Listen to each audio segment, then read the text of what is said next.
How to stretch videos in CapCut.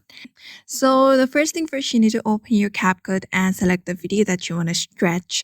So let's say I'm gonna select this video. So here, in order to select or stretch the video that I have selected, what you need to do is, if you're on a device on your phone, so what you can do is just scroll at the side until you see this aspect ratio option.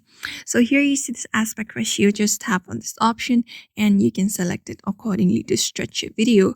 So let's say I want to change the ratio of this video and stretch it. So let's put this TikTok one and wait. So here you can see when I put this video into 16:9, I can stretch my videos however I want. You can see it changes its ratio.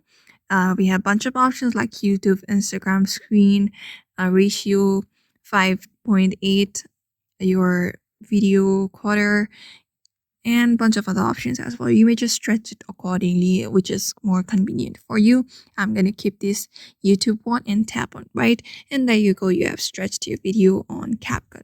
So after that, you may just edit it accordingly and export it into a device and share it with her, and then share it. So therefore, in this method, you can stretch your videos on CapCut easily by following these methods. So I hope this video was helpful to you, and thank you for watching this video.